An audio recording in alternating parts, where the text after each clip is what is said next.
Mr. President, this morning, the Senate Health, Education, Labor, and Pensions Committee is considering the nomination of Julie Su to be Secretary of Labor. Before joining the U.S. Department of Labor as Deputy Secretary under President Biden, Ms. Su previously served as Labor Secretary for the state of California. And in that post, she was perhaps most notable for presiding over massive unemployment fraud during the COVID crisis. Mr. President, unemployment fraud was a significant problem during the pandemic, but even with widespread fraud, California stood out for the scope of its problem. During the first 6 months of the pandemic, California had an improper payment rate of 36.6%.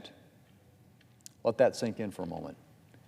An improper payment rate of 36.6%. Ultimately, the state paid out around $30 billion in fraudulent claims between the start of the pandemic and last spring. Now, Mr. President, certainly states faced an influx of unemployment claims during the pandemic that put additional pressure on unemployment agencies. But California's fraud situation was not simply a result of an increased workload during the pandemic. It was also in part the result of Ms. Su's decision to remove safeguards intended to help prevent fraudulent claims. During the early days of the pandemic, Ms. Su directed the California Employment Development Department to, in the words of the California State Auditor, and I quote, pay certain claimants UI benefits without making key eligibility determinations and to temporarily stop collecting biweekly eligibility certifications, end quote. These directives unquestionably help smooth the path for widespread unemployment fraud as well as a significant number of improper payments. Mr. President, it's difficult to know what President Biden was thinking when he decided to nominate someone who presided over massive unemployment fraud to be the next Labor Secretary. If that's what happened when Ms. Su was the Labor Secretary for a single state, it's difficult to see her as a qualified nominee to head the Labor Department for an entire country. But my concerns with Ms. Su don't end there. In addition to questions about her ability to effectively administer a cabinet department, I have serious concerns that Ms. Su would use her national platform to continue promoting policies that are hostile to workers. During her time in California government, Ms. Su was a proponent of Assembly Bill 5, which is a piece of legislation that reclassified many workers who had been considered independent contractors as employees through a set of criteria known as the ABC test. That test proved to be so unpopular and unworkable that ultimately dozens of occupations were exempted from the measure, so many that the list of exemptions ended up being longer than the text of the original bill. Even California voters recognized how problematic it was, which is why they approved Proposition 22, which specifically designated app-based rideshare and delivery drivers as independent contractors. Now, people tend to think of Uber or Lyft as the prime example of gig work, but in actual fact, gig workers and independent contractors make up a sizable percentage of the labor force and are part of a wide range of professions, from hairdressing to truck driving to insurance adjustment.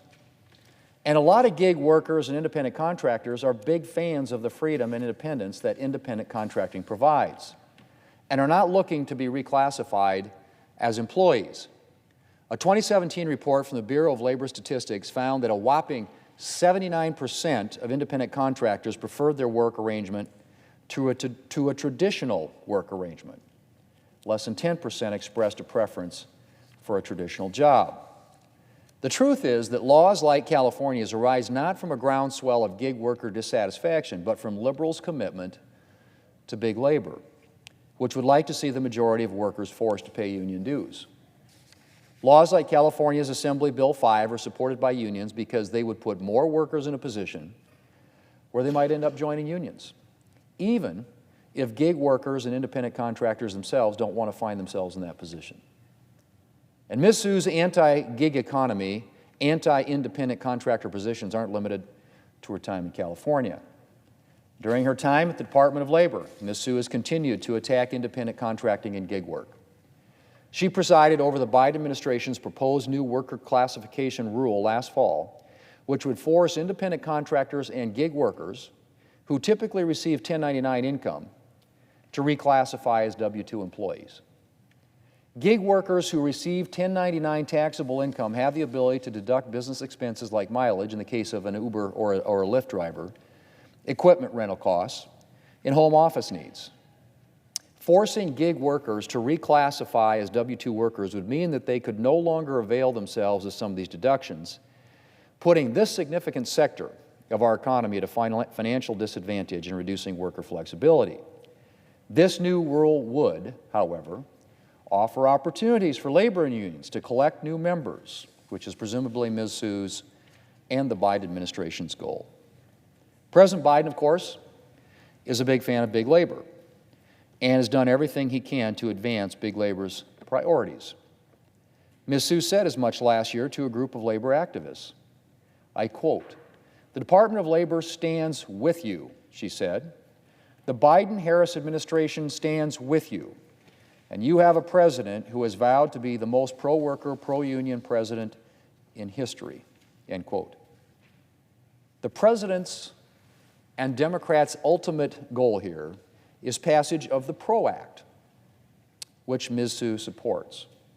This legislation, a major priority of big labor's, would implement a national version of California's Assembly Bill 5, only without the California bill's exemptions, as well as a number of other provisions designed to appease union bosses. And if the PRO Act passed, its anti-independent contractor provisions could wreak havoc on whole industries like trucking, which would not only be bad for affected workers, but for our entire economy. The last thing that we need during a time of supply chain problems, for example, is an unnecessary reduction in the number of truckers carrying food and goods around our country.